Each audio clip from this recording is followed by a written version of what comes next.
In this next video, we're going to talk about the horizontal geometry complex tools. I'm going to go ahead and zoom into the complex area, which is down here.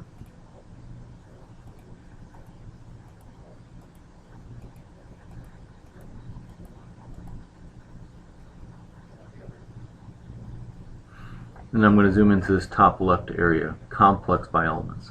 What we have out here is we have an element, or several elements that are just microstation elements, and what we're going to do is we're going to complex those.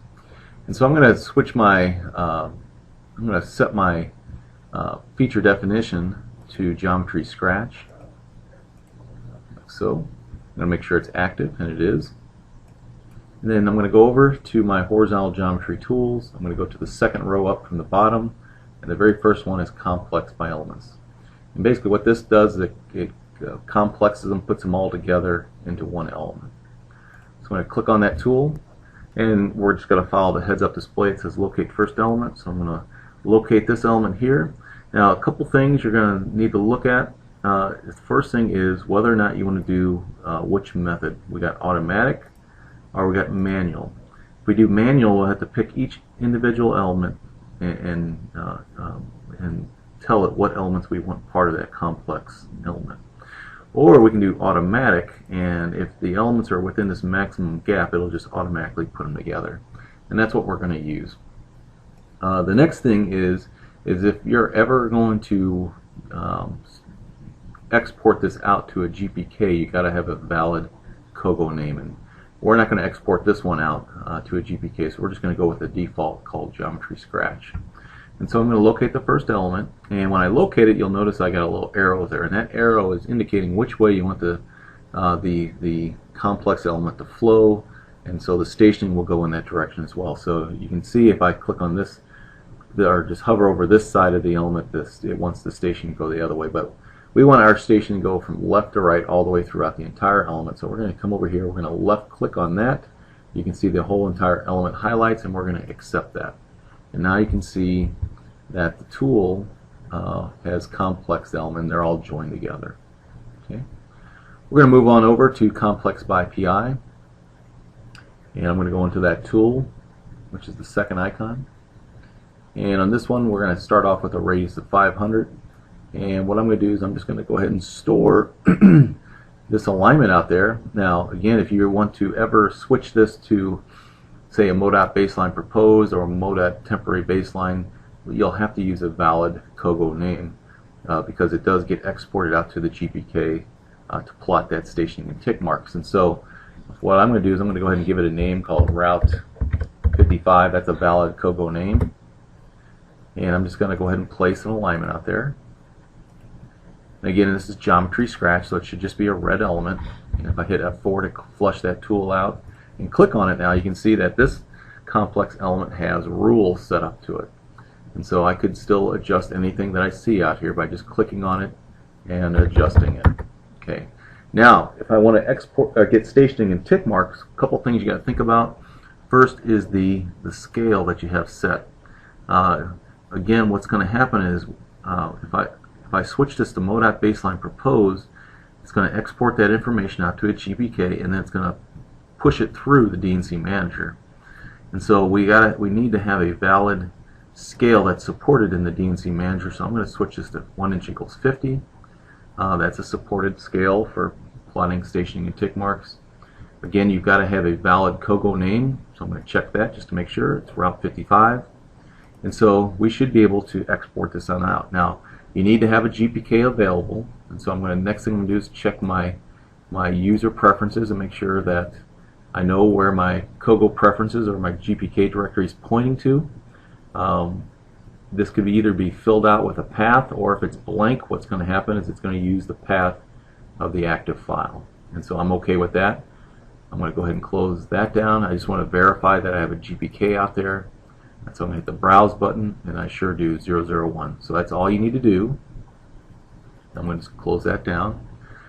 I'm going to come to this element, and I'm going to go to my properties, and I'm going to switch the feature definition down here.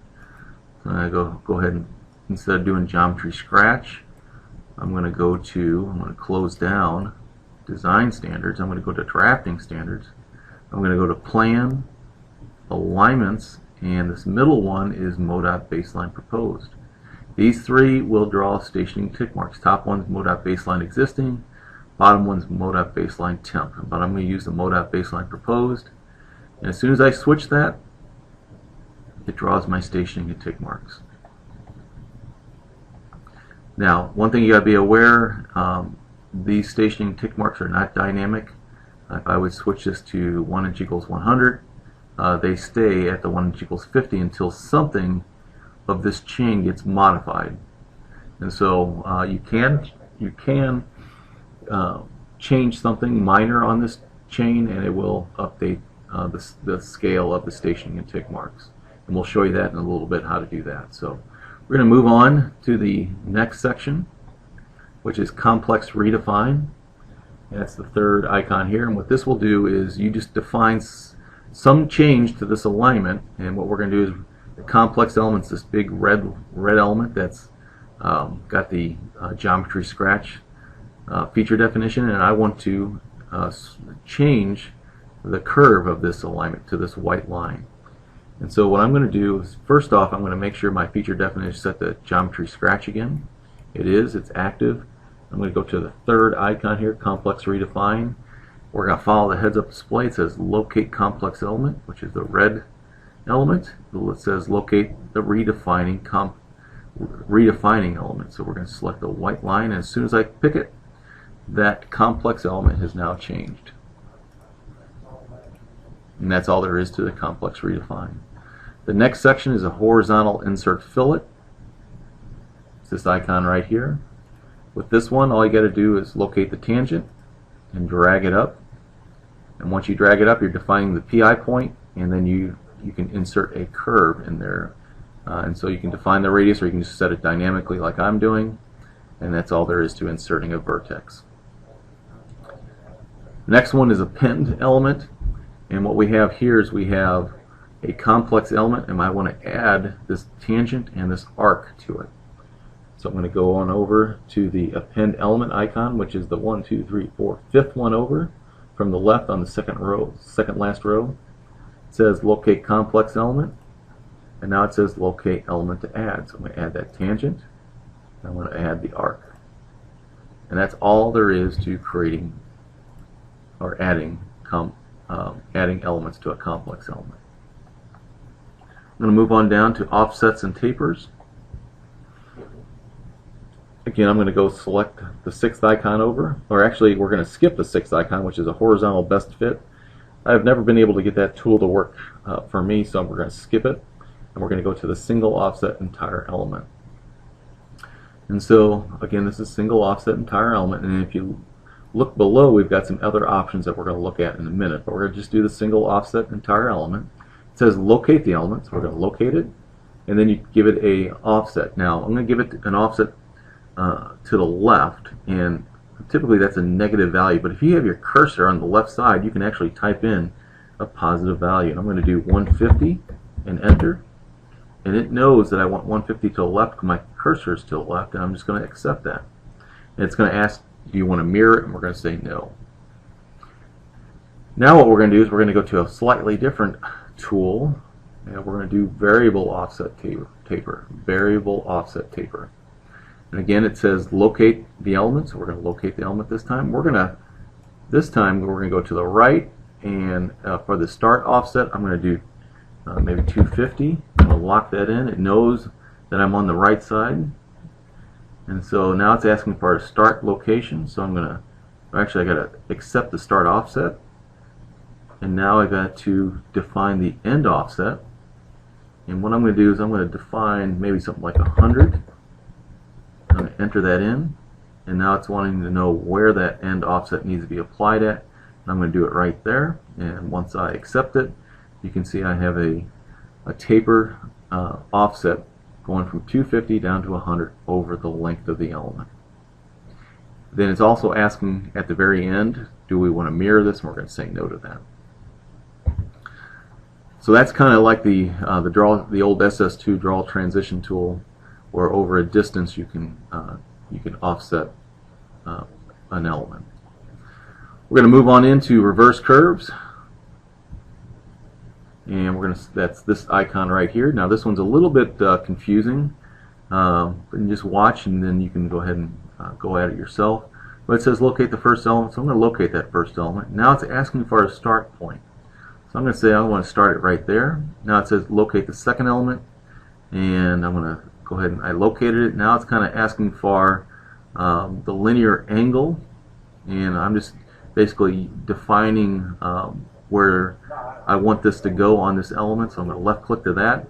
Now it's asking for another start location. So again, we have to define this one more time, and then whether or not you want to trim both, none, back, ahead. I'm going to say none to that. So that's all there is to placing a reverse curve transition.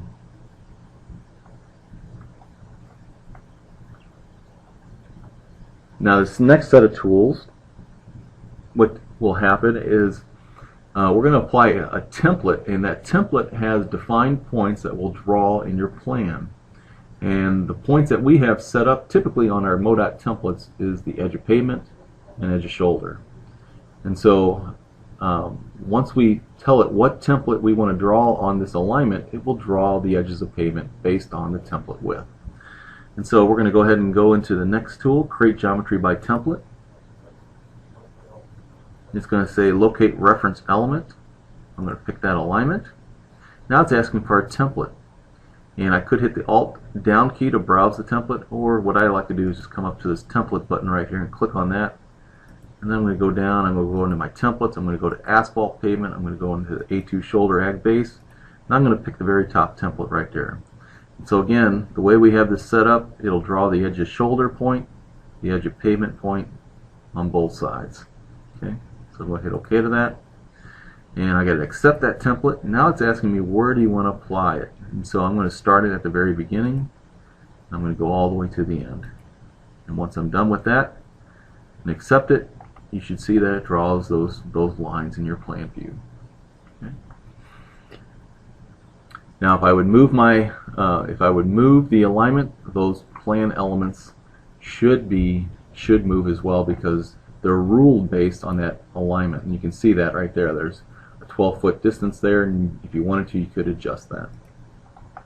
Okay. So that's all there is to the complex geometry tools in the horizontal geometry tool palette.